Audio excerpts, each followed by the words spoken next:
This is the Fighter Pilot Podcast, episode 33. This week, retired United States Marine Corps Chief Warrant Officer Ricky Savage joins us to discuss the support offered to the families of Navy and Marine Corps service members who perish in aviation-related mishaps via an organization known as the Wingman Foundation. Hit it.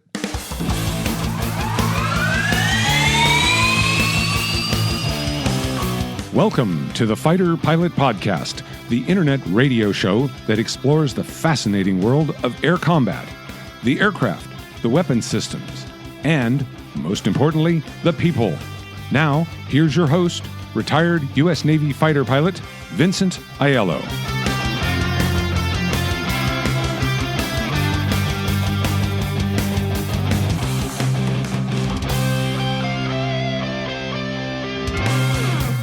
Hello, everyone, and welcome to the Fighter Pilot Podcast. I am Jello. And I'm Sunshine. And this is episode 33. We will be talking about the Wingman Foundation and a little extra bit, actually, on the Wings Over America organization as well.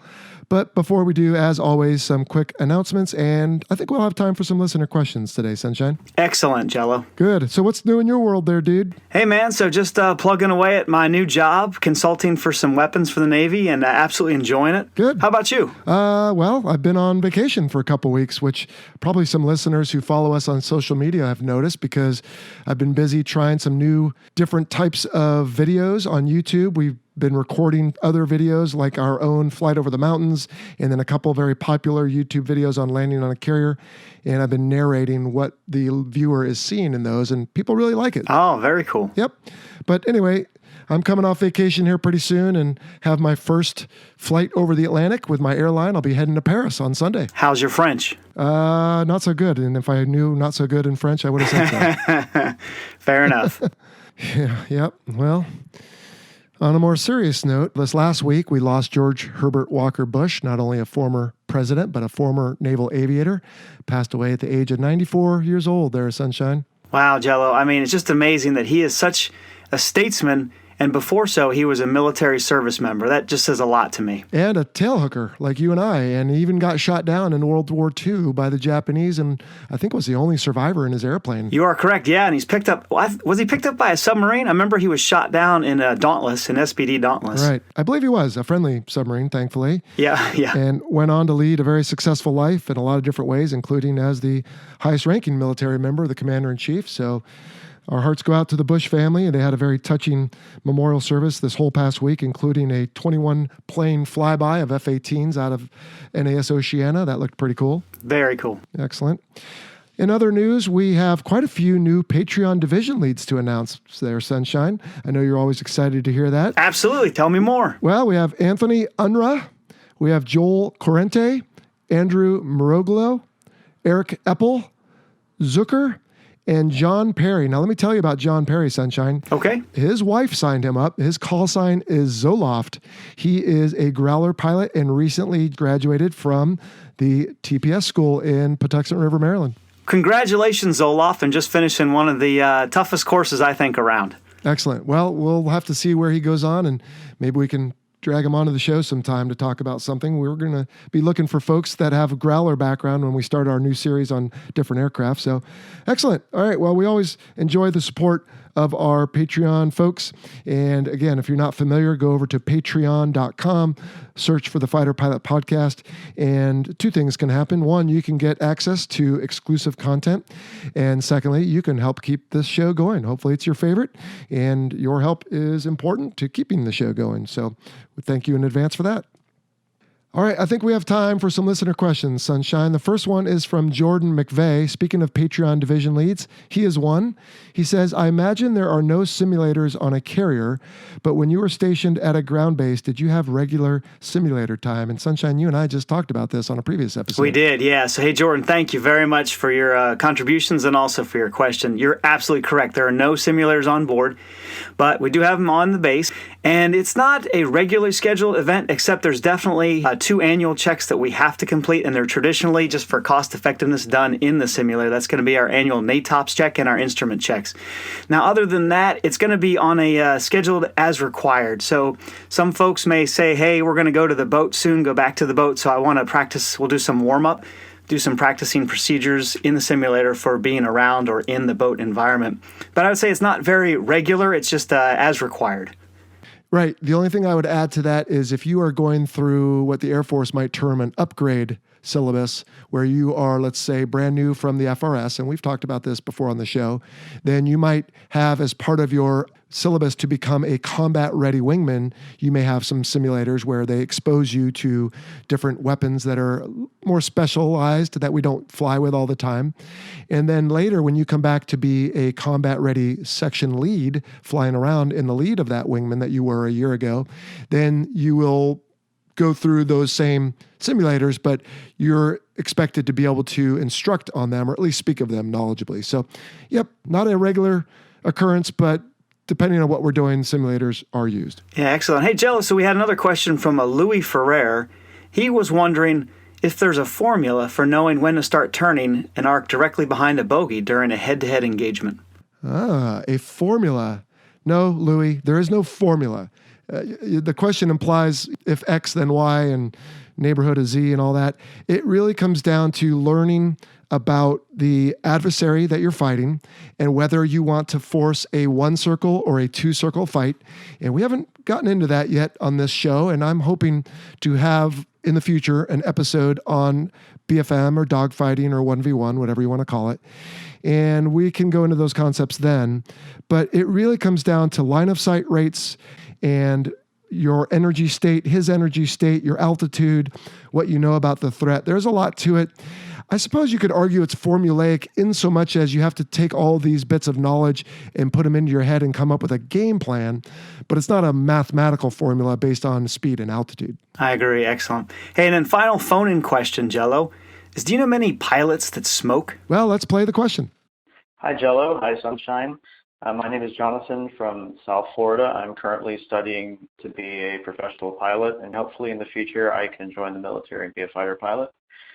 In the last episode, you mentioned that you had some problems with the last phone-in questions, and you mentioned mine about smoking, so I'd like to re-ask it. My question was, do many fighter pilots smoke like so many other members of the military? And if they do, is there a noticeable difference in their performance under pressure or under high G loads? Because what I've learned is that smokers are more susceptible to different types of hypoxia. So I was just wondering if it degrades your performance or your ability to be tactical in any kind of way. Thank you. Like the show, and have a good one. All right, Jonathan, thanks for the question. I only knew a couple fighter pilots who regularly smoked cigarettes. A lot of fighter pilots and other military aviators would smoke the occasional cigar in port, including me, although I finally gave that up because I just didn't really like the feeling of it. But for the reasons you mentioned and that also Commander Susan J. mentioned on episode 6, it has a huge performance degradation toll on your body. Your ability to withstand shorter bouts of lack of oxygen, i.e. you're more susceptible to hypoxia, your ability to pull and sustain Gs.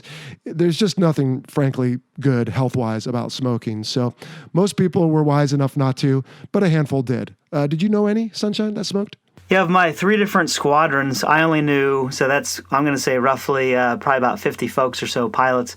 I knew 2, that was it. Okay, so 2 out of 50, about 4%. So yeah, most people don't bother. And again, of those 50, I bet, Sunshine, a couple of more you would see with a cigar if that was at the right kind of establishment in port or something, huh? Yeah, there usually was a squadron event with a kind of scotch and smoker, if you will. Right. Well, that will do it for questions for this week. If you have a question you'd like to submit for the show, you can email it to us at questions@fighterpilotpodcast.com or call our listener line, and our announcer, Jim, will provide that phone number at the end of this episode. Well then, Sunshine, let's get right into our interview with Chief Warrant Officer Ricky Savage, Callsign Leroy, and we'll pick this back up on the other side. Sounds like a plan. All right, today on the Fighter Pilot Podcast, we are welcoming United States Marine Chief Warrant Officer Ricky Savage. Leroy, welcome to the Fighter Pilot Podcast, bud. Thank you. Thanks for having the Wingman Foundation here today. You bet, and that is exactly what we're going to talk about. But we have a little tradition on the show. We like to get to know our guests first. So could you give us a quick background on where you're from, what your career has been, and where you are now, please? Sure. I was an enlisted Marine for a number of years. Actually went to a boot camp right here in San Diego. Originally grew up in Sacramento, California. Joined the Marine Corps when I was 18 years old. Came down here to San Diego, finished my training, and then as an enlisted Marine, I spent a number of years in the F-18 community as an airframes mechanic. Rose to the rank of gunnery sergeant. After that, I decided that I would like to do a little bit more in the Corps, so I applied for and was accepted to the Marine Warrant Officer program. Subsequently, I became Aviation Engineer Officer and then also combat aircrew on the V-22 Osprey. So it was a great ride. I got to do and see a lot of things. I ended up doing 25 years and 1 month in the Marine Corps, about 10 deployments. 10 deployments. 10 deployments. So I was able to do a lot of cool things as well because I spent time on Navy carriers when I was enlisted. Then was able to go out after I was an officer with the Marine Expeditionary Units. Saw pretty much, I would say, a lot of the different facets of naval aviation. I've worked at all three levels of maintenance. I'm very grateful for the opportunities that I was given in the Corps. Took advantage of all of them, and I'm just happy to be here now and retired. Okay. And what are you doing in your retired life? You're not just sitting around on a rocking chair, I'm guessing. No, I for a real job, I got to make some money. I work back with the V-22 Osprey program, essentially as a director of maintenance. I work helping making sure that the aircraft get repaired for the heavy maintenance on time, on schedule. I work with some great individuals right there at MCAS Miramar. So that's what I do for what I call my big kid job. But really my passion is the actual Wingman Foundation. So when you don't find me at work at Miramar, you will find me working on Wingman stuff. And that is why we are together today. I have been working on you guys for months. And I'll give you a quick background. Back in March, a couple months into this odyssey, that is the Fighter Pilot podcast, we had a string of mishaps. And I don't need to tell you, you're familiar. But for the listeners, you might remember this. We touched on it, and I felt a little impotent because people were saying, oh, this is tragic, and what can we do? And I had no real outlet for conveying people's grief into something they could do. So I looked around, and I found the Wingman Foundation, and we struck up a conversation with some of your leadership, and now here you are today to help explain it. So tell us quickly what the Wingman Foundation is, its mission specifically, and then I want to talk a little bit about why you guys exist. But what is the Wingman Foundation? The Wingman Foundation, it was an organization that we founded in 2014, right after we had lost, yet another young Marine in naval aviation, which is inherently a dangerous business. But the reason that the Wingman Foundation came into existence was the three founders, all three good friends of mine, decided at one point that passing the hat around the ready room when a mishap occurred or going down to the maintenance shops, ask money for flowers, or maybe there's a memorial or something. We kind of got tired of that. Sorry, my phone keeps going off. We're unfortunately responding to a mishap right now. So the founders had that idea, and two of us were overseas, myself and Phil Duong, who's one of the founders. We were stationed in Kuwait, getting ready to launch a mission up into Iraq, and one of our fellow squadrons was out in the Gulf. Osprey came off of a ship. Unfortunately, went into the water. They recovered the aircraft, but we lost a crew chief, a young man named Jordan Spears, who myself and Phil both knew from VMM 163. I personally had flown with everybody on that aircraft that went in the water that day. So it was very real for us. 2 days later, we had to fly the exact same mission profile. So 2 days later, the Eagle Eyes landed in Kuwait. And I watched a lot of my friends, crew chiefs and pilots, get off those airplanes. And I'll never forget what they looked like. I knew at that point that I needed to do something. I was on the end of my career. I didn't know what it was, but I felt the need. And then fortunately, my good friend Phil and two of his friends that he grew up with in the Marine Corps with, both pilots as well, started the Wingman Foundation. And since 2014, October 1st, we're now in support of our 28th mishap and raised in excess of $1 billion. Wow. And I want to talk in depth in this interview about the Wingman Foundation, but let's take a step back. And this question might be a little obvious, I suppose, especially to you and me, but for everyone else, what we do is risky. You mentioned that earlier. But what is it about it that, driving a car is dangerous. What is it that distinguishes some of the risk of what we do in military aviation, specifically Navy and Marine Corps aviation? That's a good question. I would like to say first that both of us have spent a lot of time in naval aviation. There are a lot of safeties out there, and people should realize that we have incredibly well-trained individuals, from the mechanics to the air crew, everything. But like you said, it's an inherently dangerous business. You're right, driving a car is dangerous. Driving a race car is a lot more dangerous. Right. So I think that's a little bit more comparative. And what I mean by that is faster speeds. They're driving in packs. They're doing things that a normal driver doesn't do. well, maybe at rush hour you can kind of feel that way. But unfortunately, we have to train to a certain standard. We have to fly at night. We have to fly in close formation. I was a V-22 individual, which is a helicopter and an airplane at times. We fly in and out of zones very quickly at night, sometimes under fire. And to do that, you have to train at a certain level. And that's why you will see probably more aircraft mishaps. Well, you do see more aviation mishaps due to training than you do to combat losses. Right.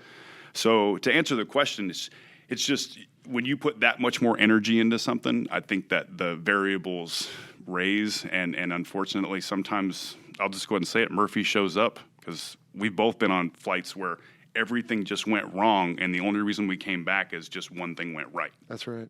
Yeah. And I think to add to that, what raises the attention level of the nation when a mishap happens in aviation is a couple things. Number one, it's obviously taxpayer-provided aircraft, and that's the least of the concerns, really. But I think more to the point, a guy who's commuting home from work and is in a car crash and passes away, that's tragic. There's no doubt about it. Any loss of life, I would argue, is tragic. Yes. But in the military, you're in the service of something greater. And so when we lose sailors and Marines and the other branches, but we'll speak specifically today to those two, there's something a little more reverent about that, because they are serving someone besides themselves. And they're doing it a lot of times in faraway places, in austere conditions, maybe for not the greatest pay. I mean, you were enlisted for a while, so I was a cush officer, so a little different for us. But again, as a pilot, I certainly saw that. And there's an element of, I don't want to call it romance, but there's some patriotism, there's some glory to it. And so, to your earlier point, when something happens, the natural reaction is we all need to do something. And it sounds like that's how the Wingman Foundation came to be. That's exactly correct. It's very impressive, and I always point out, they get a little upset with me when I do it. This is 3 Marine Corps captains, not majors, not lieutenant colonels. This was just 3 individuals that had enough. And the reason I bring that up is we have other organizations out there that you would think would have started it, maybe a retired colonel or something, and it wasn't. And I'm so proud of those individuals for doing that, because they didn't take no for an answer. Something occurred. Let me back up a little bit. Even before October 1st of 2014, which was the day that we lost Jordan Spears, Jack and Phil and Ken all lived in Pacific Beach, and they were selling wingman shirts out of the back of their car. That's quite literally how this $1 million charity started. Wow. But it's so impressive how it just started with that, and then one mishap after another mishap, and kind of just, we are definitely an asset that Headquarters Marine Corps utilizes, and our next goal is to be a little bit more familiar with the Navy. We've supported multiple Navy mishaps, but Navy Air is a lot larger than Marine Air, so getting to know specific communities is a goal for us in 2019. Right. Well, back to something you said at the beginning, I appreciate you still making the time for this interview, because when we met, your phone was blowing up and it's still over there buzzing. I usually tell my guests to turn it off, but I just thought it might be an interesting effect for people to hear. Give us a quick summary of what you're allowed to say, of what what just happened, a few hours ago? Yes. As I was driving down for the podcast today, we unfortunately were notified that there was a mishap overseas. At this point, we know that a C-130 and an F-18, both Marine aircraft, crashed somewhere in the vicinity of Japan. According to the news articles right now, there's one recovered, and I'm not really sure what the condition is. One aircrew? One aircrew recovered. Okay. Not sure what the condition is. That's really as far as I'd go with that. But what I will speak to is the Wingman Foundation's mishap response team is instant support. While we were prepping for this interview, I was talking to the mishap response team I'm the mishap response coordinator, as well as the director of operations. So got the team together, assigned a couple mishap leads, and now we're in the preliminaries of figuring out how we can best support that mishap. And when I say best support that, it's simple as this. Whatever the government cannot pay for, and the government, they do what they can and they have a good program, but there's simply a lot of expenses, extra plane tickets, memorials that they don't have the money for. We will take care of all of it. They being the family? Yes, the Gold Star families, and we will also take care of the unit in terms of follow-on memorials, a reception, any of those things. We refer to them as ancillary costs. Whatever the government does not pay for, we will go find the money and make sure that the family or unit does not have to pay for. Well, first off, obviously our hearts and thoughts and prayers go out to the families and the squadrons, too. It affects them, affected by the mishap in Japan. C-130 and an F-18, related, in close proximity to each other? Or do we know? Or just coincidence that it was the same time? I believe they were in the same flight, but I don't want to really go any farther than that. And just to put a timestamp on this, which we don't normally do, but since this is basically breaking news, this is December 5th at about 4 in the afternoon, San Diego time. And then I also want to get back to your point about the captains, the Marine captains. They're the backbone of the Marine Corps, I would argue, as well as the warrant officers and probably the gunnery sergeants. Yep. They're the folks that are getting things done without a lot of the glory, and good on them for taking the initiative here to get this done. And so what I hear you saying, Ricky, is the Wingman Foundation, if a mishap occurs, steps in and embraces the squadron and the family right away. Is that essentially what you're saying? Absolutely. Okay. And they take donations, right? You Yes. said this is a nonprofit. And so, for example, in the next couple of days, hard to know, but based on previous mishaps, what could the family, let's say, of the F-18 pilot expect out of the Wingman Foundation? Okay, and I'll talk in very general terms here Sure. because I don't know the conditions. So, for example, I will Or use... if you want to use a recent example. I will. So, Okay. Unfortunately, last year, a Navy squadron, VRC, had a C2 go down at sea. There were 3 sailors out of 11 that were lost. The pilot, Stephen Combs, did what he could to save the aircraft and unfortunately lost his life saving others. His family wanted to go to Japan because that's where we were stationed at to see where Steve lived and then go down to where the actual squadron was located at. Once again, the government took care of primary next of kin and some other things per the order. There was just others that would like to go. So we enabled the extra family members to go. And we don't ask a lot of questions. We, of course, vet every mishap. But if a Gold Star family needs something for closure or to celebrate their fallen, we'll do it. And this mishap just occurred. That's a large aircraft, so I don't want to. I don't want to try to guess on what exactly is going to happen. But I can tell you this: whatever the families need while they're on island in Japan or back here at CONUS, we will provide. And describe, I think it's implied, but describe what a Gold Star family is, please. A Gold Star family is a family that has a service member lost while they're in service. It does not have to be combat loss. It's just an active duty or reserve individual that's in service that unfortunately dies. And I think they've used that term since at least World War II, correct? Yes. As a matter of fact, service members that were deployed would, I believe, have a blue star in the window. And then if the service member was killed, they would change it with a gold star. So it would alert the neighborhood or the community that individual is now lost. You said earlier that you are working with the Marine Corps. So is this an endorsed organization? I mean, do they, maybe they don't rely on you, but do they understand that you guys exist and endorse what you do? I certainly do not want to speak for the Marine Corps. I wouldn't say that they endorse us. However, we have very close ties to senior Marine aviation leadership, and they know specifically through friends of ours who we are. So once again, I'm not saying that we're endorsed, but I would like to think that they realize that we're probably their first unofficial source. And they know that if they call, we'll pick up the phone. Right. And just to be clear, most service members, unless they elect not to, have what's known as Servicemen's Group Life Insurance, SGLI. Yes. And so an aviator, and that is what the Wingman Foundation focuses on, aviation-related mishaps, correct? Well, yes, but I would like to make something clear Okay. that, so unfortunately, the majority of the people that get hurt in aviation are flyers, whether they're actual pilots or air crew. Right. But we cover everything. Since our inception, we've actually helped out 3 different maintainers. So if it's anybody that's in support of naval aviation, if they're a pilot or air crew in the air or they're on the ground, for example, we unfortunately had a mishap earlier this year involving a Navy H-60 here at North Island. They came back in to get some fuel and to change out the air crew. Very, very normal operation. And unfortunately, the drop tank came off the aircraft and crushed this person. It doesn't make a difference whether it's in the air or on the ground. If they're in support of aviation, we got them covered. If an airplane is connected to the mishap, it's unfortunate to hear. Exactly. So generally speaking, again, service members will have this benefit, and I believe it used to be about $400,000 when I was in. I don't know if it's changed since then.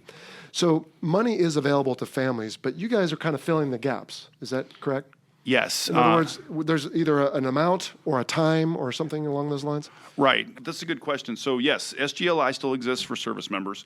However, what I think people have to realize is, well, I recently had a Gold Star wife tell me this, and I didn't realize until she said it. As soon as the event occurs, the paycheck stops. And that's just how that is. You know, Really? the individual's not doing the work anymore. So now the entitlements kick in and SGLI. So I don't want to say that the Navy and Marine Corps don't take care of their families. Right. They do. However, That $400,000 is now that family's substance for a period of time. Assuming that maybe it's a young wife with 2 kids at home, they're in their early 20s, and now the husband doesn't come home anymore. So that $400,000, which seems like a lot of money, needs to get that family through a lot of stuff. Oh, yeah. The ancillary costs of multiple family members coming out to memorial or to the funeral, or this individual having to leave their apartment and go to there's just all these things that can eat away into that money that really the family needs to keep. And when I say the family, it's obviously have the nuclear family that would be either the mother, father, or the wife, right, our children, but we take care of extended family. And it's to the point where we will work with the command and ask them very specifically, who would you like between the family to come out? And if the government can't fund it, we vet everything, obviously, right, but quite honestly, if it's in support of the family, they're coming out. That I believe, and the other foundation members believe, that people give us money specifically for that. The money they give us, we are very trusted stewards of. We protect it. However, the expectation is when somebody calls, we take care of them. Right. So we take it very seriously. Speaking of money, it's always a touchy subject, but I think it's worth covering. First off, where does the money come from that supports the Wingman Foundation? That's a good question. It can be a touchy subject, but we're a business. We're a nonprofit, but we're a business, and I feel very strongly about how we manage it. So the money comes from multiple different sources. We're very fortunate in the fact that we really don't have to do that much of aggressive fundraising, or we have a fund development plan, of course, and we have multiple people helping us. But really, we just tell people what we're doing via social media or our events, and the money comes from many independent donors. We've also had, for example, Lockheed Martin gave us a check for $15,000 this year. So we're starting to get into the realm of corporate donations. But really, it's just our sisters and brothers from the fleet. For example, headquarters of Wingman is my house down here in San Diego, which maybe I shouldn't tell people.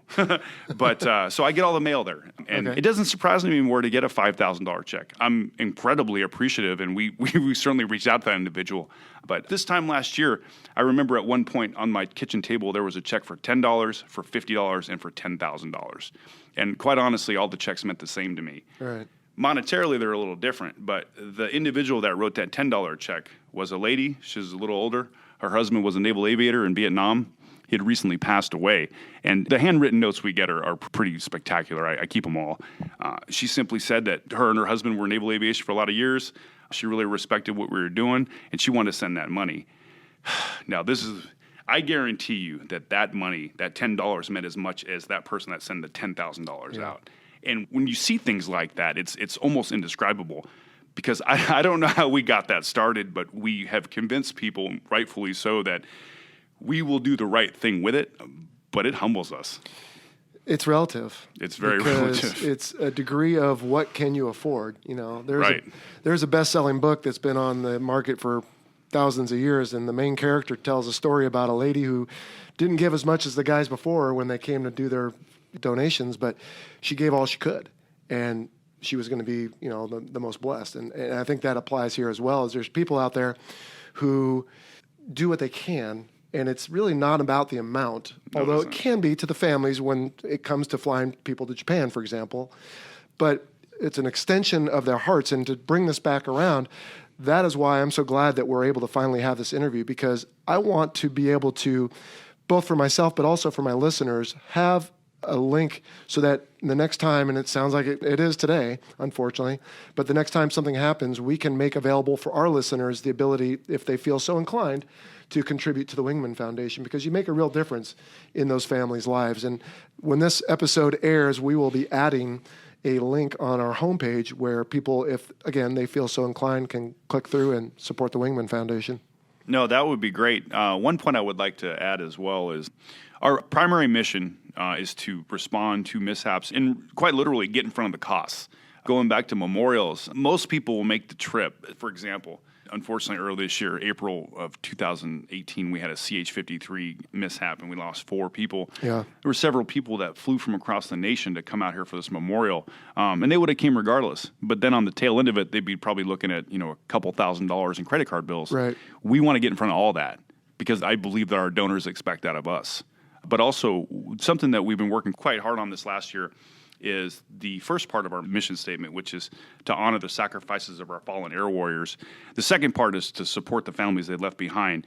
But physical memorials is something that we're starting to focus on. We've already put a few in Mount Soledad, but to the point of what I would like the donors to know is we have a decent amount of strategic reserve, so we are ready for any mishap as soon as it occurs. People don't have to worry about us having to go, take $1 from something and put it something else. Right. We've been able to build enough of a buffer to include, while these mishaps are occurring, we will still continue with our other mission to make sure that family members have a place to go remember their fallen. I work with several Gold Star wives and one mother at the Wingman Foundation. That is the biggest thing that I've gotten from them. And actually, our physical memorial shop, as it were, is ran by 3 Gold Star wives. That's amazing. Yeah. Can I ask you what amount of the money that comes in goes to the family? So if $100 comes in, how much goes out to the people you support? 97 cents. Of well, every dollar. $100. I said. So $97. So Okay. so we have a 97% flow through rate for all program costs. This year we will actually dip to about 90, which we believe to be still pretty respectable. Right. For the longest time, it was 97%. That's where we held it. We're all volunteer. We're able to pull it off. But we're growing as an organization, and some of our non-program costs are starting to creep up a little bit, which is okay because we still have a good amount of sponsorship. So we don't spend any money on ourselves. However, we are going to expand a little bit more, do some more events, which will bring the number down a bit. But the board of directors, the executive director, and myself have all slapped a table. We will not let it go below 90%. Yeah. Well, and that is impressive because the team is how big? How many people? Right now, we have approximately 15 volunteers at the Wingman Foundation. And for some of you, like yourself, I mean, this is almost a second full-time job, right? So if I'm not working, I'm working at Wingman. Yeah. Yes. Well, it's a labor of love, I'm sure. It is, and I don't want to take anything away from we have some amazing people. I run the operations part of it, which I always think is funny because we got successful. We put a maintenance guy in charge of operations. But no, I run the operations part of it, and the people that I have over there, to include some of the Gold Star wives, make the work that I do look not that great, meaning that they're in the fight just as much as I am. Yeah. Tell me about some of the outreach the Wingman Foundation does. What are some of the programs? Oh, so that's a great question. First of all, we do scholarships. So we modeled our first 2 scholarships after 2 American heroes. One was Lieutenant Colonel Otis Rabel. He was the VMA 211, which is a Harrier squadron. In 2012, unfortunately, the insurgents got through the wire and started to attack the Marines at Bastion in Afghanistan and destroyed several of their Harriers. Yeah. Lieutenant Colonel Rabel led a counter-assault and started to direct Marines, and unfortunately him and another individual named Sergeant Atwell were killed. So our first scholarship was modeled after Lieutenant Colonel Rabel. His wife, Donna Rabel, is a good friend of ours and stays with us with that. The second one is after Mike Martino, a Cobra driver that went down in Iraq. So the purpose of both these scholarships is they're $5,000 apiece. We do both a graduate and undergraduate. And really it's just to provide another avenue for service members and their children to apply. And so we're pretty proud of that. We also do a few more smaller scholarships that are kind of relegated to a specific area. Those are our main ones. The other types of outreach that we would do is this year we pulled off a full operations calendar. Earlier this year, we did a memorial walk in Washington, D.C., which is now the flagship event for the Wingman Foundation. And it's this 20 miles around Washington, D.C. Every mile we stop and we talk about a mishap crew or a couple crews, depending on how many people are nominated. What I say by nominated is this year we put out a poll and we asked people who they wanted to remember, and then we plug and played everything. What was very interesting about that event is we had several Gold Star family members there. And this isn't really a term, but I started using it. Gold Star friends, and we all have friends that didn't come home. It's one of the motivations for me to be here. Right. But there's people that we call family that aren't blood, and so the Gold Star families were out there, Gold Star friends, and then several squadron members. We stepped off it with 140 people in Washington D.C., and the majority of them made it. There were Gold Star parents there that were significantly older than me that made that whole walk, and Wow. that thing challenged me, and it was very impressive. But my point for all of that is watching that and seeing the interaction between the families and the service members and just individuals. We picked a few people up along the way. It was amazing. Right. So that was a good example of our outreach. We also completed this last year with two running events. One being in Pensacola, Florida, which is the cradle of naval aviation. Yep. We were super happy to go down there, get to know the community, get to know the flight schools. We did a good job, and we got asked back, which we're pretty proud of. Good. We just completed our last event for the year. We are always open for mishaps, but we are doing our last event of the year in Corpus Christi, Texas, and it was the Red Stripe Memorial Run. Coincidentally, it was a Hornet that went down 2 years ago, December 8th. So Jake Frederick was the pilot. His wife, Kylie Frederick, is now part of the Wingman Foundation. And this last event really culminated the year for us because we had over 100 runners in Corpus Christi, but worldwide we had over 350. We had a remote runner option on the site that we used. Oh, cool. And we had individuals that ran it in Cambridge, Massachusetts, Okinawa, Hawaii, you name it. We had people sending us pictures. It was very emotional, especially for Kylie, who was at the event for us, the entire Frederick family. Mm-hmm. They are my family as well. I got to know them pretty well. Yeah. So those are the types of things that we do as an organization to show the fleet and the community really what we're really all about.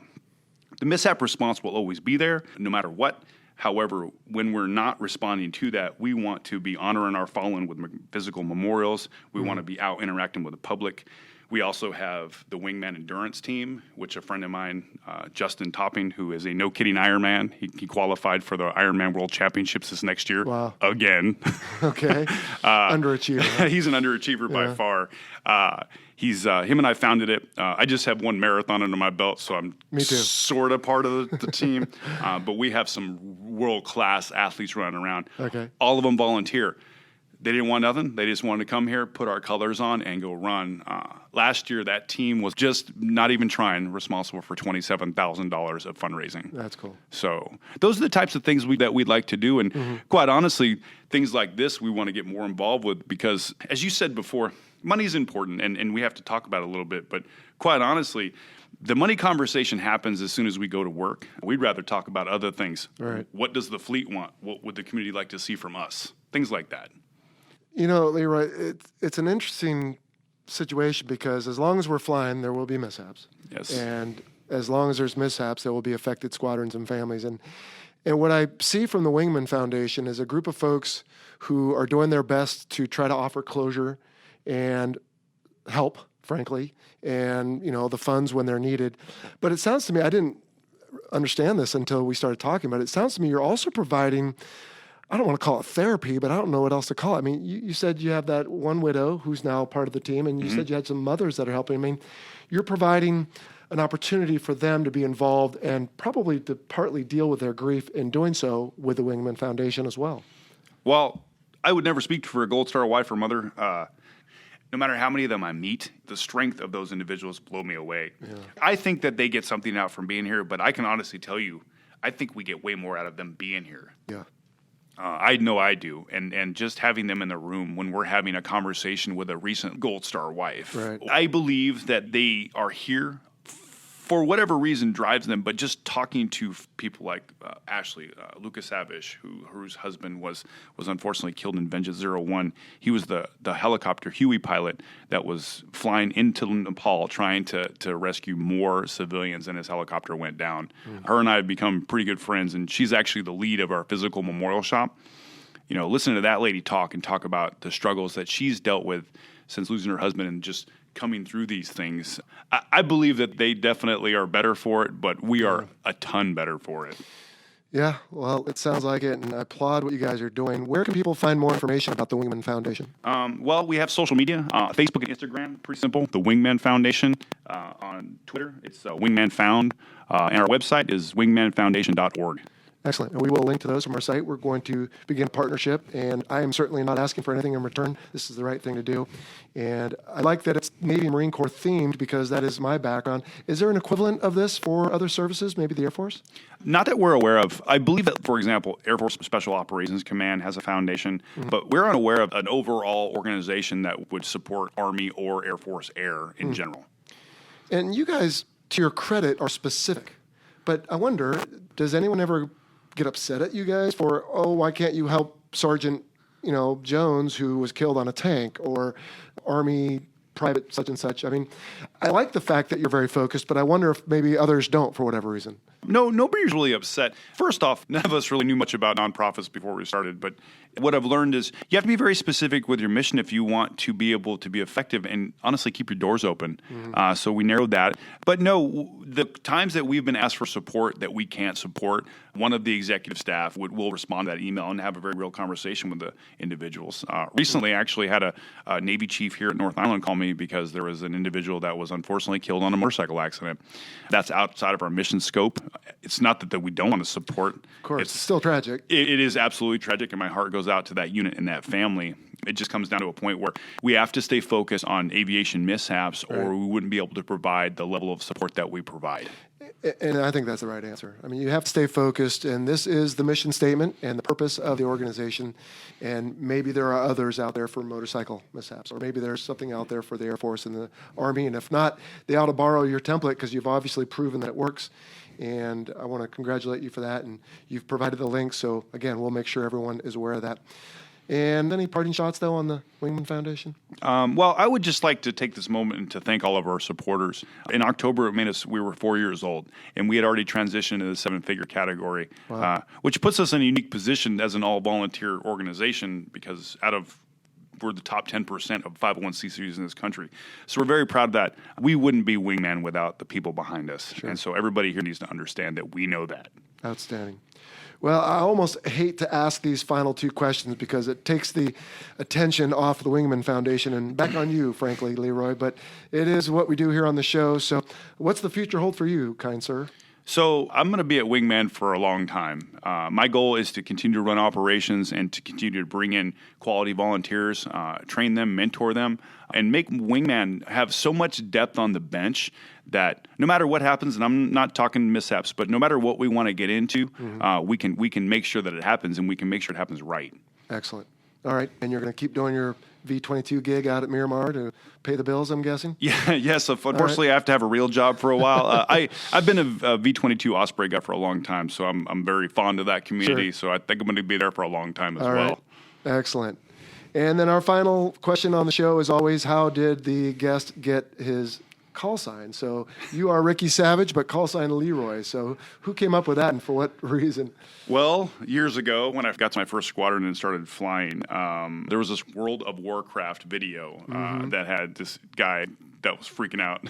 His call sign, or his name was Leroy Jenkins. Long story short, if you want to, go to YouTube, look up Leroy Jenkins. It's funny.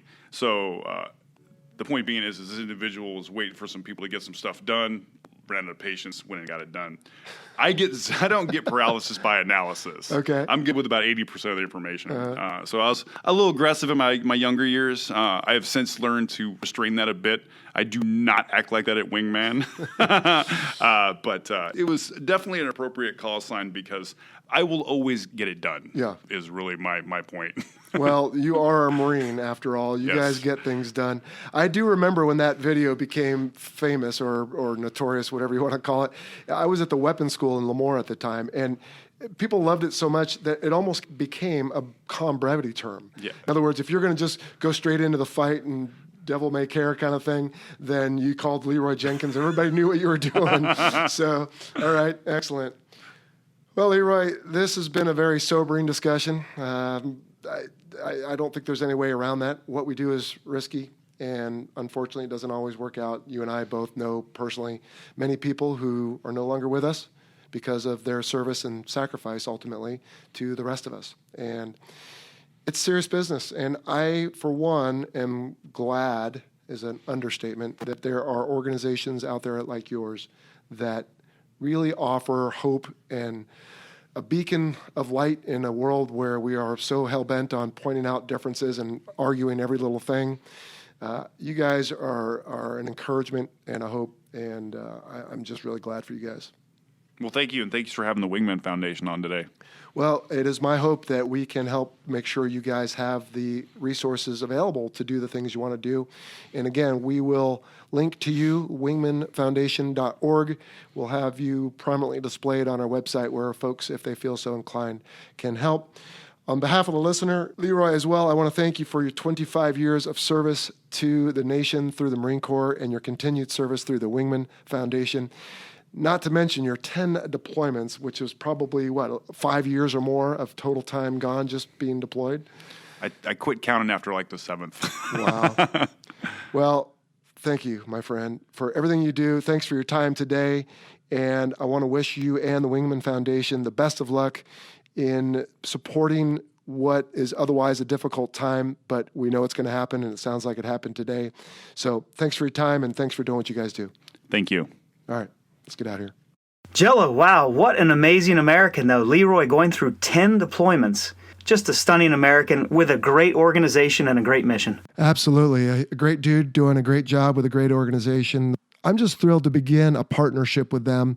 And I call it a partnership in so much as we're just going to point people to them as much as we can. We're not asking for anything in return, but I believe in their mission. I believe in who they're helping and for what reason. And so we're going to do everything we can here on the Fighter Pilot Podcast to help make sure that they have the resources they need. So with this episode airing on our website, you should see a banner. And if, as I've already mentioned in the episode interview there, if you feel so inclined, consider adding them to your list of organizations to support. Now, Sunshine, Vengeance 01, when he mentioned that, I didn't know what that was. And I had to do some research and learned that that was a Huey that was lost during post-earthquake recovery operations in Nepal last spring. Had you heard about that when that went down? I remember it vaguely, but I also had to Google it to get a better understanding. Yeah, that's tragic because they lost a handful of Marines and a couple Nepalese soldiers that were on board helping out.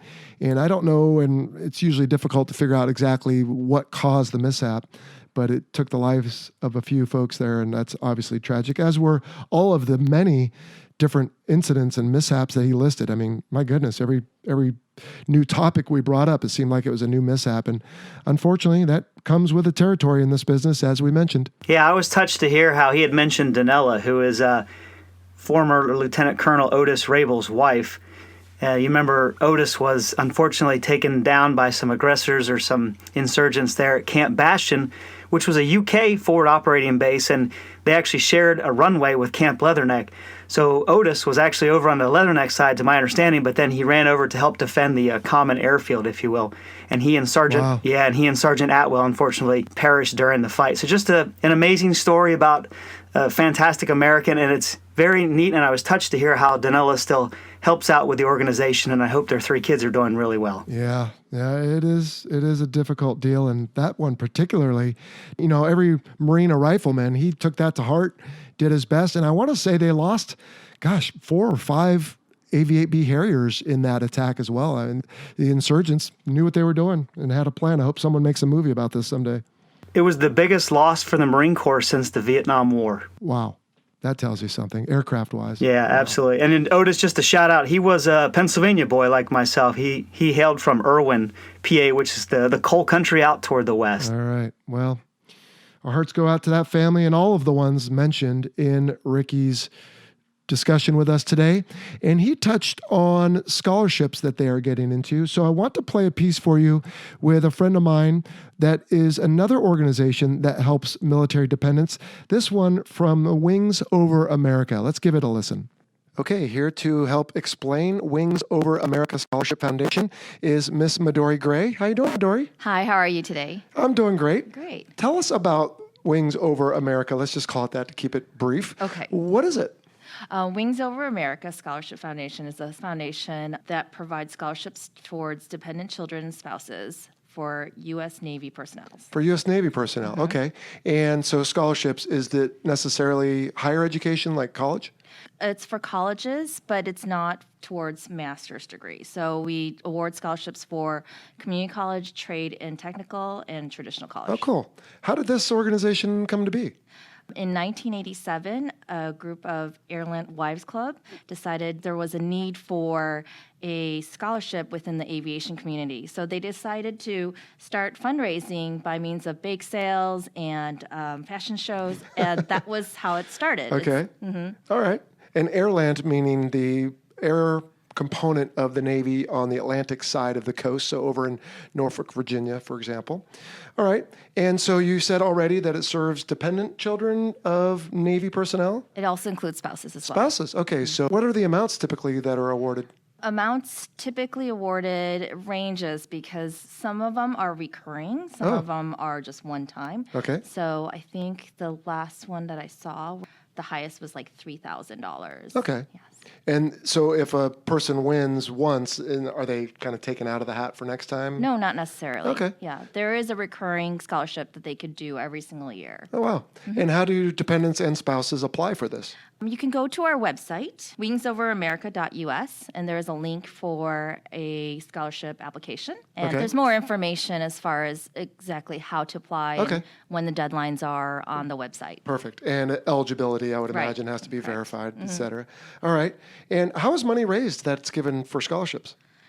Our foundation is funded by private and corporate means, and we have different fundraisers throughout the year. We have things on the East Coast and things on the West Coast. Our biggest event on the West Coast is called Weekend for Wings. Okay. It will happen February 2019 for next year. And here in Coronado? Yes, Okay. here in Coronado. So there's a golf tournament, right? There is a golf tournament, and there is a happy hour at McPee's that you can join us. Right. Okay. And it ends with the concert and auction Okay. at the Island Club. Okay. And North so the Island. auction being there's various like baskets and things available, and people Right. can go and bid, and then at the end. Right. We have items that you can check out that's going to be displayed at the Island Club.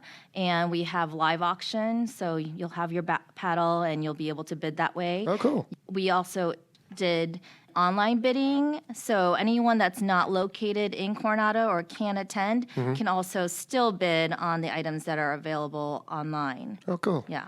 And how many scholarships are awarded annually?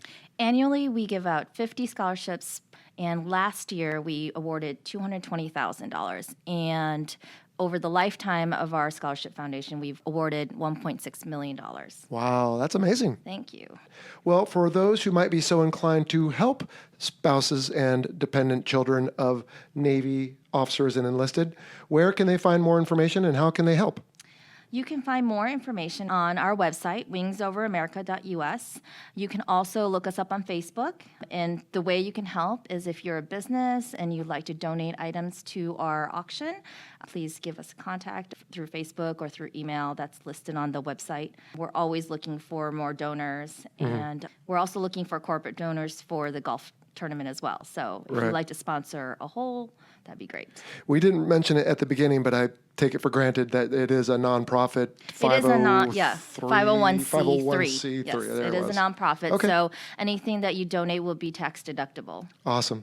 Well, thanks for coming on to explain Wings Over America Scholarship Foundation, Midori. Thank you so much. Okay.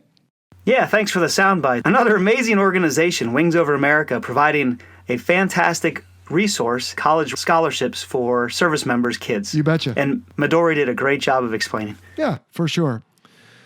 All right. Well, I think that is about all the time we'll have for this episode.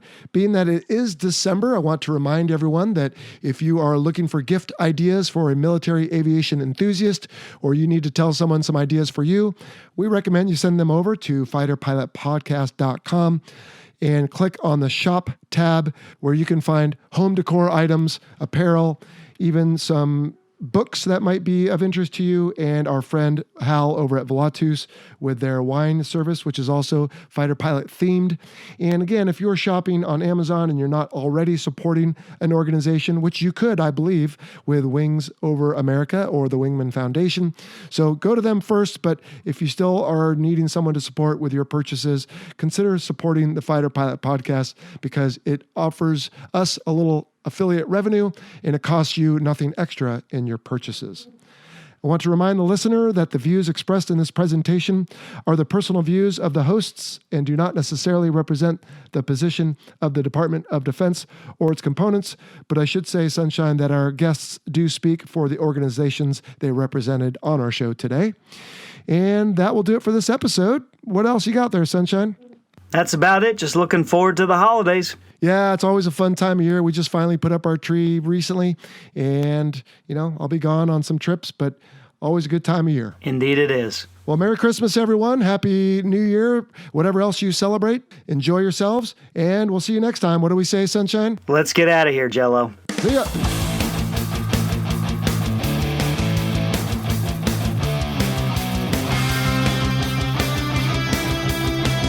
Thank you for listening to the Fighter Pilot Podcast. Got a question for the show? Send an email to questions@fighterpilotpodcast.com or leave a message on our listener line at 877-MACH-101. That's 877-622-4101. Be sure to check out our website at fighterpilotpodcast.com. You can also find us on all the usual social media platforms: Facebook, Instagram, Twitter, and YouTube. For exclusive Fighter Pilot Podcast content and to help support the show, visit our Patreon page. Please like, follow, and share us with your network. And if you have a moment to leave us a rating or a review on iTunes, we would greatly appreciate it.